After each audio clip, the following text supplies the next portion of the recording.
안녕하세요. 세금 읽어주는 남자 자담세무에게 수습세무사 송대권입니다.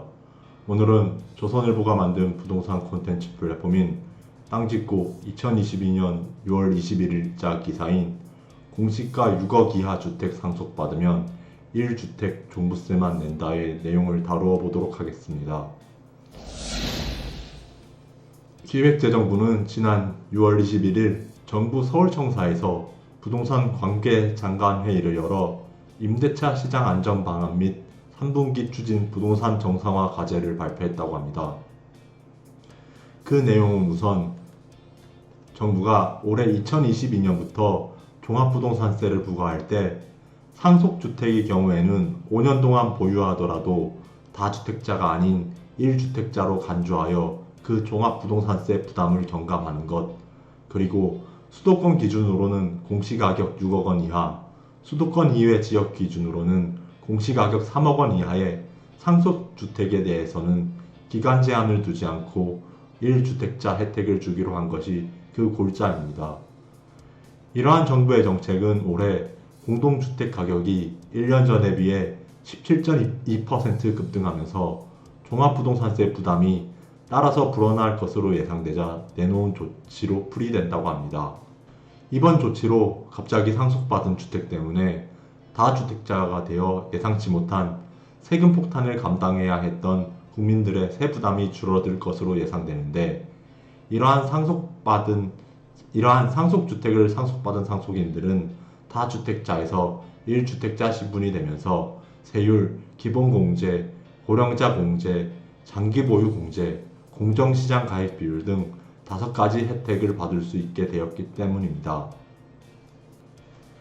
이러한 5가지 혜택에 대하여 좀 더 구체적으로 살펴보자면, 먼저 종합부동산세 적용 세율은 1.2%에서 6%에 이르는 다주택자 세율 대신 상대적으로 저율인 0.6%에서 3%에 이르는 1주택자 세율이 적용되며, 종합부동산세 산출세액에서 공제할 수 있는 세액공제 제도로서 최대 80%의 공제율이 적용되는 고령자 장기보유 공제를 적용받을 수 있습니다.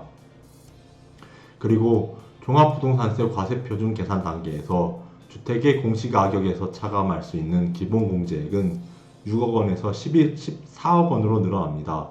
현재 1주택자의 기본공제액은 11억 원인데, 최근 윤석열 정부가 올해 2022년에 한하여 그 공제액을 3억 원을 추가한 14억 원을 적용하겠다 한 것입니다.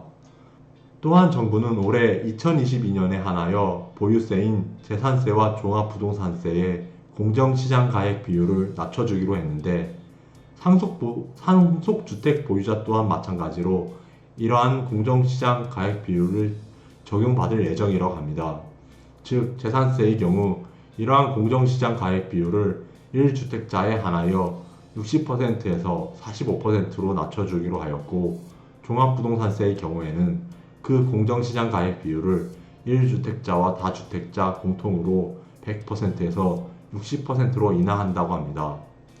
정부는 상속주택의 공시가격이 수도권 지역의 경우에는 6억 원 이하, 수도권 이외 지역의 경우에는 3억 원 이하이거나 공시가격과 관계없이 상속주택의 지분율이 40% 이하인 경우에는 상속주택의 보유기간에 관계없이 1주택자 수준의 종부세를 부과하기로 했다고 합니다.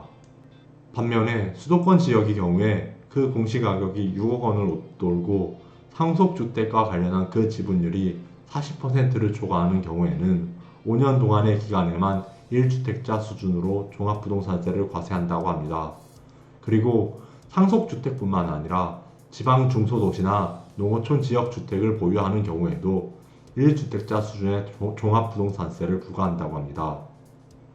즉, 보유한 주택 두 채 중 하나가 공시가격이 3억 원 이하이고 해당 주택 소재지가 수도권 광역시가 아닌 경우에는 해당 주택의 공시가격을 종합부동산세 과세표준에만 합산하고 주택수에서는 제외한다는 것입니다. 마지막으로 지방세 세목 중 하나인 취득세와 관련하여 윤석열 정부는 생애 최초로 주택을 구입하는 경우에는 해당 주택의 취득과 관련한 취득세를 200만 원까지 감면해 주기로 했다고 합니다. 이상으로 자담세무에게 수습세무사 송대건이었습니다. 감사합니다.